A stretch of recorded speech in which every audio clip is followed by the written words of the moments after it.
Assalamualaikum warahmatullahi wabarakatuh. Bismillahirrahmanirrahim. Alhamdulillah, salatu wassalamu ala rasulillah Sayyidina Muhammad ibni Abdullah wa ala alihi wa sahbihi wa man wala. Wala hawla wala quwata illa billahi, amma ba'd. Sahabat, yarhamkumullahu jami'an.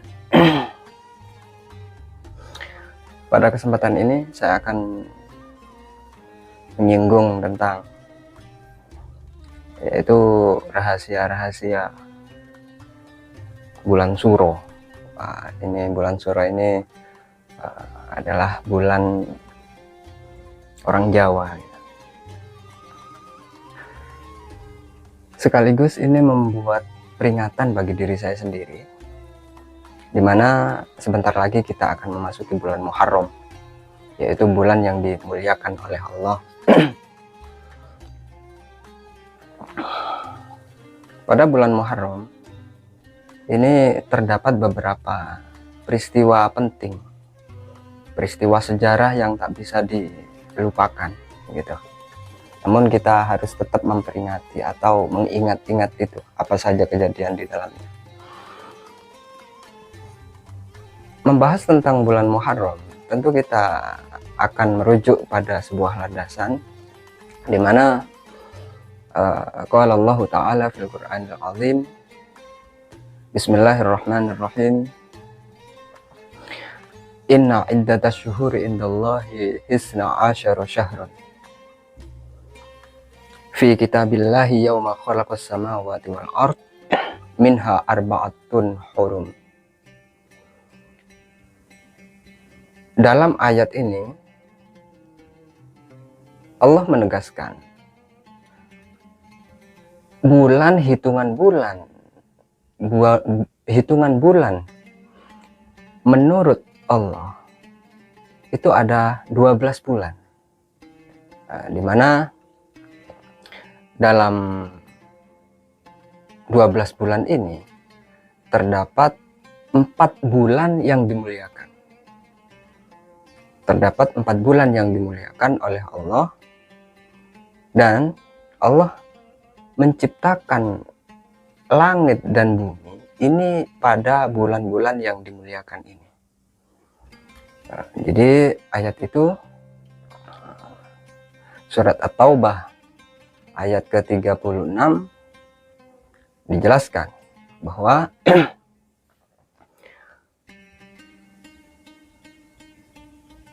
karena dimuliakannya dalam 4 bulan ini adalah sampai dilarang untuk berbuat dolim, termasuk di dalamnya terjadi peperangan. Peperangan masa itu sampai dilarang karena mulianya bulan-bulan yang dimuliakan Allah ini. Apa saja 4 bulan yang dimuliakan itu adalah Dzulqa'dah, Dzulhijjah, Muharram, dan Rajab. Nah, saya tidak akan membahas keempat-empatnya, tetapi saya akan membahas Muharramnya, dimana kita sebentar lagi akan memasuki bulan Muharram yang ini adalah menjadi salah satu bulan yang dimuliakan Allah. Terdapat banyak rahasia di dalam 4 bulan tersebut, namun kita akan membahasnya pada bulan Muharramnya. Nah, bulan Muharram ini adalah bulan hitungan bulan di dalam Hijriyah. Dalam Hijriyah itu ada bulan namanya Muharram. Nah, di dalam Muharram ini setidaknya kita ada 2 peringatan yang besar terjadi di dalamnya. Yang pertama dalam Muharram ini adalah memperingati pergantian tahun. Jadi awal tahun dalam Hijriyah ini adalah di bulan Muharram. Ini diperingati pergantian tahun itu diperingati, sehingga sampai ada ritual baca doa. Disebut ritual itu orang-orang Jawa nyebutnya ritual. Ada amalan-amalan, yaitu membaca doa akhir tahun dan membaca doa awal tahun. Nah, ini salah satu peristiwa di dalam bulan Muharram. Kemudian apa? Kemudian di dalamnya terdapat yaitu Yaum Asyura. Yaum Asyura ini disebut Yaum Asyura adalah peristiwa ke-10 atau tanggal 10 di bulan Muharram. Ini disebut Yaum Asyura, disebut Asyura. Nah, peristiwa Asyura ini sangat masyhur. Peristiwa Asyura ini sangat masyhur di dunia Islam, yaitu ketika Rasulullah memerintahkan para sahabat untuk melakukan puasa. Untuk memerintahkan puasa. Nah, pada hari Asyura ini bukan hanya umat Islam saja yang melakukan satu puasa. Ini ternyata di banyak agama ini juga sama melakukan puasa. Diketahui juga ketika Rasulullah masuk ke Madinah, mendapati bangsa Yahudi sedang berpuasa. Kemudian ditanya oleh Rasulullah, melakukan apa, puasa apa mereka itu? Mereka menjawab, kami berpuasa di hari Asyura ini karena Musa juga melakukan. Kenapa Musa melakukan? Karena Musa diselamatkan dari kejaran Fir'aun, dan sekaligus Fir'aun ditenggelamkan pada Laut Merah. Ini diketahui bahwa juga bangsa Yahudi melakukan puasa. Begitu juga bangsa Nasrani. Jadi bangsa Nasrani ini Ibnu Hajar juga menyebutkan sesungguhnya Allah memerintahkan bangsa Israel untuk melakukan puasa di Asyura, 1 tahun di hari Asyura itu. Jadi orang Yahudi juga puasa, orang Nasrani juga puasa. Kemudian Islam apalagi? Nah, Rasulullah ketika mendengarkan bangsa Yahudi menjawab, karena Musa juga melakukan puasa di hari Asyura karena merayakan kemenangannya. Nah, maka kata Rasulullah, sesungguhnya saya lebih berhak atas Musa.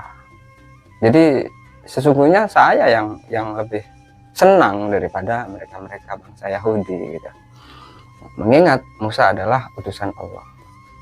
Maka dari itu Rasulullah memerintahkan sahabat untuk berpuasa. Kemudian para sahabat bertanya, ya Rasulullah, wa hadza yaumun tu'azzimul yahud wan nasara. Ya Rasulullah, kenapa harus puasa sekarang? Bukankah hari ini diagung-agungkan oleh bangsa Yahudi dan Nasara? Rasulullah menjawab, puasalah. Seandainya aku menemukan tanggal 9 pada tahun depan, tentu aku akan berpuasa mulai dari tanggal 9. Nah, jadi banyak peristiwa-peristiwa ini. Peristiwa besar yang terjadi pada bulan Asyura itu sangat besar. Nah, dari Islam sendiri Rasulullah menyuruh berpuasa. Jadi banyak penjelasan dalam masalah Muharram ini. Nah, kita kembali pada Asyura. Asyura ini dikenal oleh orang Jawa ketika orang Islam mendakwahkan ulama-ulama atau pendakwah ke tanah Jawa ini mengenalkan bulan Asyura ini pada kalangan kaum Jawa, pada orang Jawa begitu. Lebih tepatnya pada orang Jawa. Jadi orang Jawa ini dikenalkan di dalam Islam itu begini-begini, termasuk ada peristiwa Yaum Asyura. Nah, di mana Asyura ini adalah peristiwa besar, banyak kejadian-kejadian di dalamnya. Termasuk diciptakannya Nabi Adam, dan sekaligus ketika Nabi Adam dimaafkan dosanya, ketika dikeluarkan dari surga. Termasuk Nabi Ibrahim, dilahirkannya Nabi Ibrahim ini pada Asyura. Kemudian Nabi Ibrahim diselamatkan dari api ketika hendak dibakar oleh kaum Najrud, oleh Raja Namrud. Itu juga pada hari Asyura. Kemudian diselamatkannya Nabi Nuh, termasuk banyak peristiwa-peristiwa nabi-nabi yang terjadi di Yaum Asyura, di hari Asyura itu. Oleh sebab itu Rasulullah memerintahkan para sahabat untuk melakukan berpuasa. Nah, hal yang seperti ini disampaikan ketika berdakwah, disampaikan oleh ke orang Jawa. Jadi kemudian Asyura ini mulai dikenal di tanah Jawa. Kalau orang sekarang menyebutnya di NKRI ini, dikenal lah peristiwa Asyura ini. Namun ketika Asyura itu disebutkan supaya tidak berat, maka Sultan Agung ini masa rezim kerajaan pada tahun 1555 itu dicetuskan, ini harus dibuat penanggalan, dibuat sebuah bulan tersendiri. Nah, masa itu masih menggunakan penanggalan Saka. Orang Jawa masih menggunakan penanggalan Saka. Kemudian dicetuskanlah nama Asyura ini. Tetapi biar terlihat menyatu dengan orang Jawa, maka disebutlah Wulan Suro. Wulan Suro. Jadi Wulan Suro yang dikenal di masyarakat Jawa ini asal kata dari Asyura. Sama, Asyura dan Suro ini sama. Jadi Asyura ini dari bahasa yang sudah dikenal di Arab, dan sementara Suro ini adalah yang dikenal orang Jawa. Nah, orang Jawa tahu bahwa di bulan Suro ini terjadi banyak hal yang besar pada nabi-nabi sebelumnya, gitu. Maka disebutlah di situ hari yang perlu dimuliakan. Tetapi orang Jawa tidak menyebutkan itu hari dimuliakan, bukan, tapi bulan wingit, yaitu adalah bulan yang werit. Werit itu kalau bahasa Jawa, kalau bahasa Arabnya waroda. Jadi tumibone sebuah ujian, tumibone sebuah kemenangan, ya di bulan Suro ini. Jadi disebut werit ini, sebutan werit ini sebutan istilah Jawa. Nah, pada aslinya werit ini adalah asal dari kata waroda, gitu. Sementara Suro ini yang dikenal orang Jawa, bulan Suro ini adalah asal dari kata Asyura, gitu. Nah, jadi Suro itu adalah wulan sing wingit, wulan sing werit. Orang Jawa menyebutnya Suro itu adalah wulan sing werit, wulan sing keramat. Nah, perlu juga diketahui apa maksudnya wulan sing keramat. Keramat itu bahasa Jawa, wulan Suro, wulan ingkang dikeramataken. Wulan Suro adalah bulan yang dikeramatkan. Nah, kita garis bawah ya, apa dikeramatkan? Dikeramatkan itu kalau bahasa Arab adalah dikaromahaken. Arti dari dikaromahaken adalah dimuliakan. Jadi lagi-lagi kita kembali kepada dasarnya. Jadi wulan Suro dikeramataken, wulan Suro dikaromahaken. Ini Pak sama. Nah, sama. Maknanya itu sama, maksudnya itu sama, hanya beda pelafatan. Orang Jawa menyebutnya dikeramataken, orang Arab menyebutnya dikaromahkan. Dikaromahkan itu adalah diunggulkan, dimuliakan.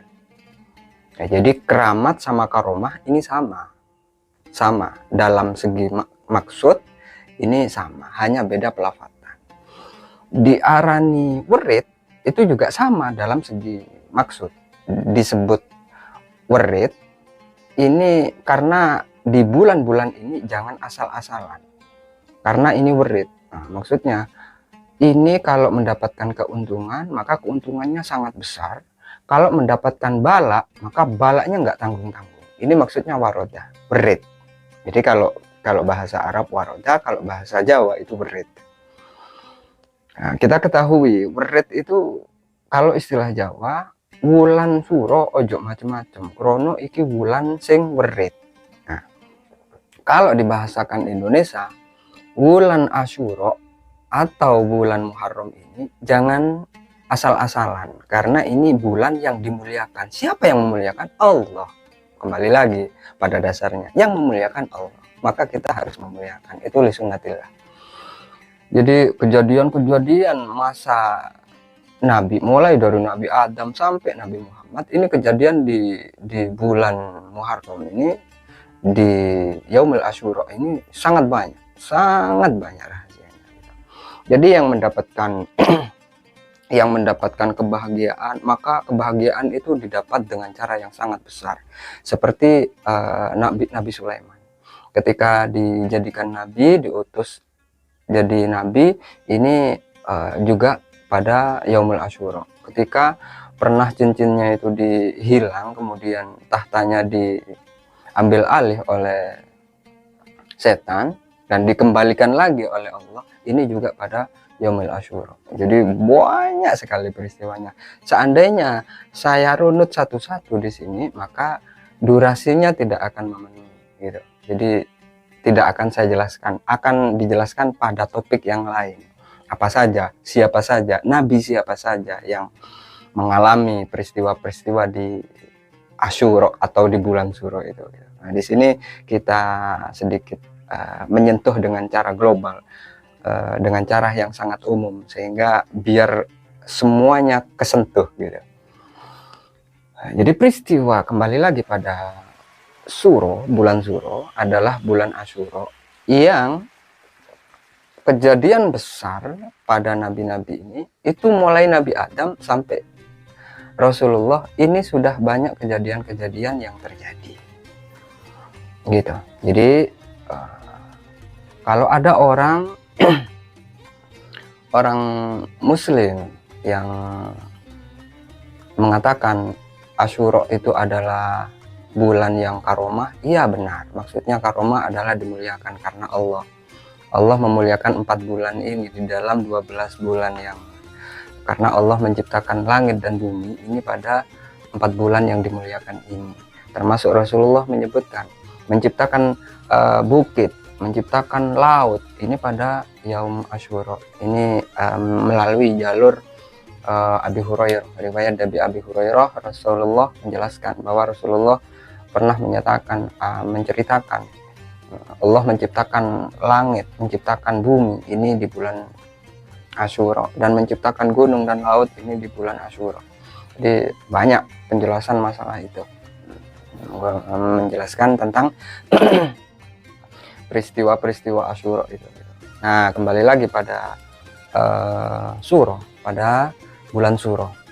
Nah, Syuro ini dicetuskan sejak tahun 1555. Itu langsung dinamakan, dijadikan nama bulan, gitu. Karena di dalam Syuro ini terdapat peristiwa yang besar. Oleh sebab itu orang Jawa mengatakan bulan Syuro ini adalah bulan sing wingit, bulan sing werit. Jadi yang perlu digarisbawahi ya, ketika ada orang mengatakan bulan Syuro bulan sing werit, bulan Syuro bulan sing keramat. Kata-kata keramat ini kalau didengar oleh telinga seolah-olah kayak horor gitu, mistis. Kalau mistis oke, memang banyak kejadian-kejadian yang di luar nalar itu mistis. Nah, tetapi yang perlu difahami adalah kata keramat ini sesungguhnya dari kata bahasa Arab. Kata keramat adalah karomah, min kalamil karomah, min asmuhil karomah. Jadi keramat ini asal kata dari karomah. Jadi keramat ini dimuliakan, karomah artinya dimuliakan. Jadi maksudnya sama, pelafatannya yang beda. Yang tadi menyebutkan Asyura, yang sini menyebutkan Suro. Jadi sama-sama maksudnya. Adapun kejadian-kejadian yang dilakukan ritual-ritual oleh ajaran-ajaran Islam, yaitu termasuk berpuasa, memperbanyak sodako. Banyak penjelasannya itu. Barang siapa yang bersodako, melakukan puasa, bisa begini. Nah, ini akan menjadi topik sendiri, tidak akan saya bahas di sini. Kita lebih menyentuh ke suronya saja. Nah, di dalam suro ini ada istilah royalan. Ada istilah royalan. Royalan ini adalah memberikan satu ya satu hidangan, satu makanan untuk dibagikan pada yang lain. Apakah ini bertolak belakang? Tidak. Di dalam hadis disebutkan.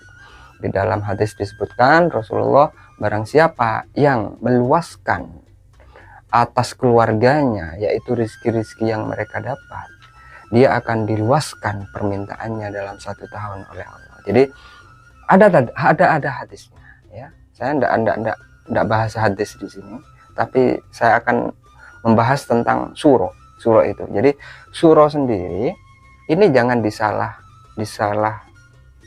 artikan, gitu. Jadi peristiwa-peristiwa suro ini jangan disalah artikan, karena ini adalah ajaran Islam.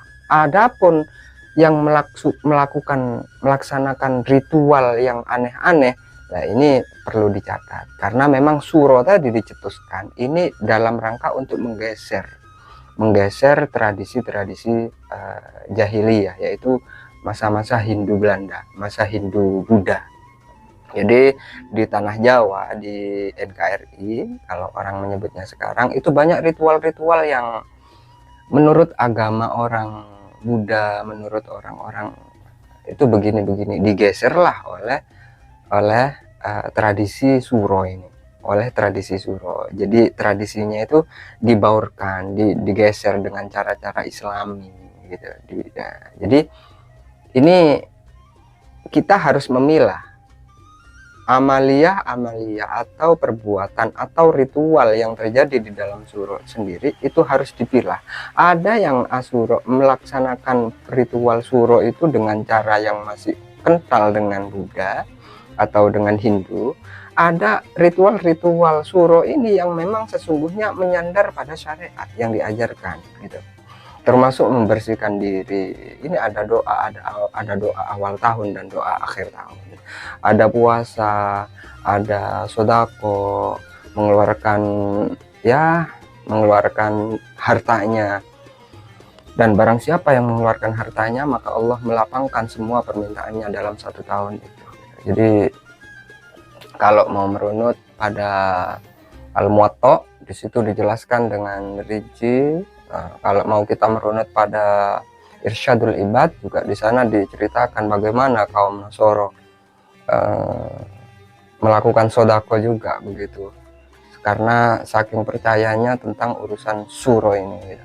Mereka nyebutnya bukan suro, Asyura, tapi intinya orang Yahudi, orang Nasrani ini percaya pada peristiwa suro ini. Nah, kalau ada orang yang mengatakan, wah, suro adalah bid'ah, suro adalah sesat, yang sesungguhnya mereka itu hanya memecah belah saja, gitu. Pada dasarnya yang perlu diketahui adalah ada batas-batasnya, mana ritual suro itu yang masih kental dengan Buddha, dengan Hindu, mana ritual suro ini yang sesungguhnya disandarkan pada agama Islam, gitu. Ini ada landasannya. Adapun suro kalau langsung dipukul semuanya sesat, berarti yang dilihat hanya Hindu dan Buddhanya saja. Ini salah, tidak seperti itu. Jadi harus kita telisik persisnya di mana. Dia itu mengamalkannya apa? Seperti misalnya royalan memberikan sodako pada anak yatim, ya nggak apa-apa. Memberikan sodako pada kaum fakir, nggak apa-apa, itu bagus, dianjurkan memang dalam Islam. Kok dalam suro itu berpuasa, enggak apa-apa sekarang, enggak ada larangan, itu bagus. Yang enggak boleh itu misalnya membuang nasi ke laut. Nah, ini masih adat istiadat dari Hindu. Misalnya membuang makanan tidak boleh, dalam Islam membuang makanan itu tidak boleh, sekalipun itu beralasan untuk menghormati leluhur. Nah, tidak seperti itu, ritualnya itu tidak seperti itu. Jadi ritualnya itu untuk membersihkan sekitar kita, badan kita. Itu caranya tidak gitu. Membersihkan kita dengan cara saum, dengan cara sodako. Nah, karena sesungguhnya sodako sendiri itu daf'ul bala, as-sodako lidaf'il bala. Jadi sesungguhnya sodako sendiri adalah menolak bala. Nah, kita tidak bahas sekarang, kita selesaikan bahas ini. Kita bahas secara khusus nanti furuk demi furuk ini. Kita akan membahas tentang satu surahnya. Apa persiapan kita dalam menghadapi satu surah? Menghadapi satu surah yaitu perbanyak amalan-amalan amalan-amalan yang bagus, yang bisa menolak bila bencana itu akan turun, supaya kita tolak dengan amaliyah-amaliyah tertentu gitu. Nah, jadi saya tidak membahas jauh masalah itu. Saya akan membahas tentang apa saja yang harus dibaca. Ya, intinya ketika satu surah, maka sesungguhnya kita memasuki bulan baru. Bulan baru di dalam Hijriah. Maka sebaiknya kita perbanyak doa, perbanyak amalan, perbanyak sodako. Adapun bacaan yang dibaca dalam menghadapi malam satu surah, yaitu bacalah perbanyak, yaitu ayat kursi. Dibaca berapa kali? Dibaca yaitu dengan jumlah angka tahun. Dalam satu tahun itu kita pageri biar selamat gitu. Kita pageri dengan bacaan ayat kursi. Nah, ini ngomong pada ngomong pemagaran diri gitu ya, pemagaran diri. Jadi di samping melakukan amalan-amalan itu, ya kita tetap sodako, kita tetap royalan. Bukan royalan itu berarti dibuang-buang, wah dituduhlah royalan itu sesat karena menghambur-hamburkan. Tidak seperti itu kronologinya. Cara membaca kronologi itu tidak seperti itu. Karena di sini Rasulullah memerintahkan untuk melapangkan pemberian-pemberian pada keluarga-keluarga kita, pada fakir-fakir miskin di sebelah kita. Artinya kita disuruh memperbanyak sodako. Jadi bukan menghambur-hamburkan dibuang, bukan. Jadi mereka ada sebagian yang salah persepsi masalah itu, sehingga istilah royalan itu dituding-tuding seolah-olah disesat-sesatkan. Terserah mereka, nalarnya kurang begitu sinkron gitu. Saya tidak bahas itu. Jadi kembali lagi pada satu surah, menghadapi malam satu surah, perbanyak membaca ayat kursi. Dibaca berapa? Dengan jumlah bilangan satu tahun, dengan jumlah hari dalam satu tahun, yaitu dibaca 366. Ini jumlah bilangan dalam satu tahun. Loh, kan enggak harus satu tahun itu, kan harinya enggak harus 366, kadang-kadang 365, terkadang 364. Bagaimana dong? Nah, enggak apa-apa, terserah. Cuman kita ambil amannya saja. Kita ambil amannya, kita baca 366. Jadi kalaupun dalam satu tahun itu kok ada hari yang kurang, ternyata dalam satu tahun harinya hanya mencapai 365, maka bacaan kita lebih satu, berarti lebih nggak apa-apa. Gitu, nggak apa-apa. Intinya kita membaca di titik yang aman, 366. Jadi bacalah ayat kursi itu 366. Nah, begitu. Nggak apa-apa, dibaca nggak apa-apa. Ada yang mengatakan, wah sesat. Wah, di mana ada surah kok harus, mana dalilnya untuk membaca bahasa salah. Jadi banyak kalangan yang menodong, mana dalilnya. Mereka dalilnya terlalu singkat, terlalu cekak gitu. Mereka itu terlalu cekak lah. Mereka menanyakan dalil itu, ada dalil nggak gitu. mereka menanyakan sebuah amalia bagus seperti itu, dia ada dalil nggak untuk menanyakan amalan orang seperti itu? Jadi orang seperti itu tidak usah diambil pusing, itu sudah ada pakar khusus yang menghadapi orang-orang seperti itu, yang merasa paling tahu dalil gitu. Oke, sekali lagi, bulan Asyura itu sama dengan bulan Suro. Bulan Muharram yang di dalamnya ini ada Asyura, ini sama halnya dengan bulan Suro. Jadi bulan Suro ini adalah malam sampai ngomongnya rada ngelantur ya. Bulan Suro ini adalah bulan Asyura. Jadi apa yang diamalkan di dalam bulan Suro ini tidak bersenggolan dengan syariat, maka tidak boleh kita sesat-sesatkan, tidak boleh, kecuali amalan-amalan cara merayakan dia itu bersenggolan dengan syariat, seperti misalnya membuang makanan, masak, nyembelih ayam, nyembelih kambing, begitu matang dibuang di gunung lah, dibuang di jurang lah, dibuang di laut lah. Yang ini tidak boleh dilakukan.